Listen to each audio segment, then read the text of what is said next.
Talvez uma das maiores dificuldades do profissional de educação física seja em dar continuidade a um tratamento pós-operatório ou fisioterápico. E nesse vídeo eu vou falar um pouco da tendinopatia patelar, que também é conhecida como joelho do saltador, e mostrar algumas coisas que a gente pode levar em consideração na tomada de decisões quanto à escolha de exercícios e programação do treinamento. Então, primeiro, vamos entender um pouco sobre a estrutura de um tendão. A gente pode entender os tendões como sendo uma faixa de tecido fibroso que conecta os músculos nos ossos. Então, entendendo a definição de tendão dessa forma, a gente pode dizer que o tendão patelar, na verdade, ele deve se chamar ligamento patelar, porque ele liga um osso, que é a tíbia, a outro osso, que é a patela. Então ele parte da patela e vai até a tuberosidade tibial. Então, anatomicamente, ele é um ligamento, mas funcionalmente ele atua como um tendão, porque ele é praticamente a continuação do tendão quadricipital. Ou seja, se a gente retirar a patela do joelho, o ligamento patelar seria basicamente fundido com o tendão quadricipital. A patela é um osso sesamoide e os ossos sesamoides ficam no interior dos tendões. Então é mais uma coisa para confundir a gente em meio a essas definições. Mas a patela está ali posicionada para auxiliar a vantagem mecânica do quadríceps, aumentando a força do quadríceps em cerca de 25 a 30%. Então, ok, funcionalmente, tendão patelar, e os tendões têm características importantes como a de absorver e liberar, ou melhor dizendo, auxiliar na transferência de energia criada pela contração muscular para criar movimento nas articulações. Então, embora sejam bem rígidos, os tendões têm uma característica de uma mola. Eles se alongam um pouco e retornam à sua posição inicial com bastante potência.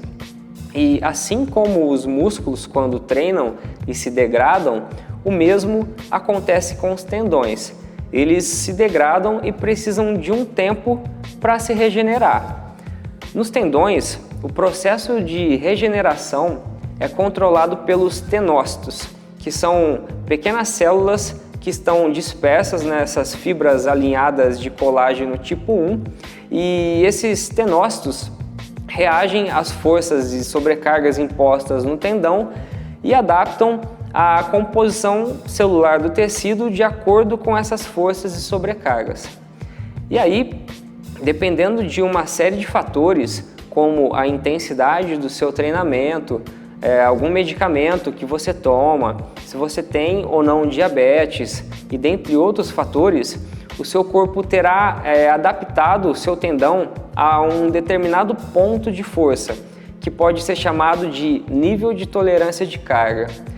Cargas de treinamento impostas no tendão que não excedem gravemente esse nível de tolerância de carga acabam criando uma resposta celular no tendão que vai retornar ao seu normal entre 2 a 3 dias. Isso se os métodos de recuperação forem adequados, ou seja, se tudo estiver certinho. Esse é o tempo normal para que ocorra o processo de reposição desse estímulo e que, consequentemente, vai gerar uma boa adaptação no tendão. No entanto, se a carga colocada no tendão for muito extrema ou se houver uma recuperação inadequada no programa de treinamento, esse processo equilibrado vai ser interrompido. E quando isso acontece, a adaptação deixa de ser positiva e começa a ser patológica. Então, pessoas que são expostas a atividades que exigem muitos saltos ou arrancadas rápidas de corrida, geralmente são mais suscetíveis a essa tendinopatia patelar ou quadricipital. Você já deve ter ouvido os termos tendinite e tendinose, ou pelo menos algum desses dois. Historicamente, as lesões do tendão foram separadas em duas categorias distintas, a tendinite e a tendinose. Esse it da tendinite se refere a uma lesão mais aguda e causada por uma inflamação. Já a terminação ose da tendinose significa que o problema não foi causado por uma inflamação, mas sim devido a uma degradação do tendão e seu consequente enfraquecimento. Mas pesquisas recentes têm mostrado que tendinite e tendinose são, na verdade, partes diferentes do mesmo processo de lesão. Portanto, quando falamos sobre lesão de tendão, é mais aconselhável usar o termo tendinopatia em vez de tendinite ou tendinose. Bom, quando uma pessoa aparece com esse diagnóstico, tendinopatia patelar, a gente pode confirmar esse diagnóstico vendo se a dor da pessoa está nas pontas do ligamento patelar, ou seja, da parte da patela e perto da tuberosidade da tíbia, e não no meio desse tendão patelar. Então a gente pode saber palpando essas regiões e perguntando para a pessoa o que ela sente. Outra coisa que eu gostaria de saber é o que essa pessoa treinava antes dessa lesão aparecer. Por exemplo, quais características de seu treinamento, se tinha saltos, exercícios bilaterais, unilaterais, se a cadeia cinética dos principais exercícios era aberta ou fechada e quantas vezes na semana essa pessoa treinava. Porque todos esses fatores vão influenciar no seu termômetro de nível de tolerância de carga. Então a primeira coisa que a gente precisa garantir é que nosso treinamento não exploda esse termômetro. Em outras palavras, precisamos diminuir a carga de treino. Isso implica em diminuição do volume, intensidade, densidade e aumento da recuperação e, se possível, melhora na dieta. Mas essa questão nutricional vai além do escopo da educação física, então o melhor que a gente pode fazer é indicar um bom nutricionista para essa pessoa e que entenda essas condições patológicas. Enfim, depois de rever e reprogramar a carga de treino dessa pessoa, vou mostrar algumas coisas que gosto de prescrever nesses casos de tendinopatia patelar. Então eu trouxe 2 exercícios e algumas ideias de progressões para eles, para a gente trabalhar nesse caso em que a pessoa vem para a sala de pesos com o diagnóstico de tendinopatia patelar. Então, em um primeiro momento, o que a gente vai buscar aqui dentro é a diminuição da dor ou da sensação de dor nessa região do ligamento patelar. Então, para isso, eu escolhi um exercício que é o Spanish Squat. Ele traz alguns benefícios associados que vale a pena a gente comentar. Primeiro, ele é trabalhado em isometria. Então a gente começa estático, não tem movimento no joelho, é mais confortável para a pessoa, é mais fácil da pessoa gerenciar essa sensação de dor. Segundo, através desse exercício, a gente consegue gerar uma tensão no ligamento patelar que vai favorecer esse efeito de diminuição de dor. Então as pesquisas mostram que a gente precisa de uma contração voluntária máxima em torno de 70% a 80%.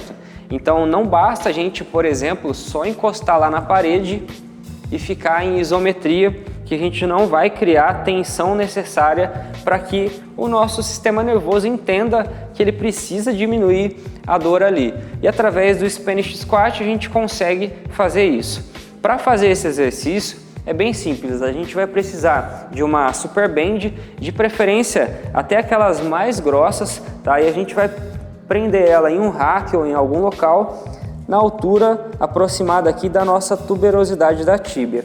A partir daqui, então, a gente vai passar ela nessa mesma altura, logo nessa região da tuberosidade da tíbia, manter os pés abertos um pouquinho mais que a largura do quadril, como se a gente fosse fazer um agachamento mesmo. E a ideia é criar bastante tensão nessa fita.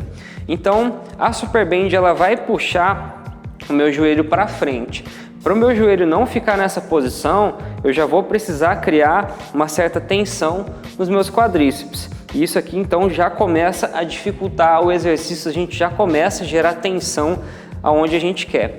Outro benefício legal é que como a Super Band ela é presa em um só ponto, então eu vou ficar lá com a perna aberta e a fita ela vai prender em um ponto só lá na frente. Ela está fazendo a força para que meus joelhos façam essa rotação interna com adução. E o que eu vou ter que fazer aqui? Fazer uma rotação externa com abdução, trabalhando justamente os meus rotadores de quadril que controlam o joelho no plano frontal. Então é mais um benefício que a gente tem com esse exercício, porque a gente traz então um trabalho de estabilidade para o joelho. Então, feito isso, posicionei lá a band, crio bastante tensão. A ideia é eu manter o meu tronco o mais vertical possível, fazer uma flexão de joelho e manter nessa posição por aproximadamente 45 segundos.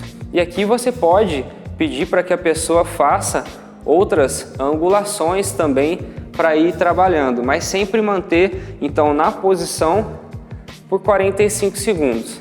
Então as pesquisas mostram que através desse tempo a gente já tem um trabalho necessário para gerar tensão o bastante para diminuir a dor nessa região do ligamento patelar. Então, depois de algumas sessões que a gente fez esse exercício, a ideia é a gente testar agora com o movimento, como o joelho da pessoa vai reagir, como essa região da pessoa vai reagir, melhor dizendo. Então, o segundo exercício que eu escolhi, agora já acrescentando movimento no joelho, vai ser o Bulgarian Squat. Só que agora eu vou utilizar uma regressão dele, em que eu vou utilizar aqui uma argola, só que dá para você utilizar um TRX ou até mesmo um bastão, qualquer artifício que você tenha por perto, para que você consiga retirar um pouco da força da perna e trazer para o braço se a pessoa precisar. Então aqui, caso a pessoa precise, ela vai puxar a argola para ajudar o movimento com o braço.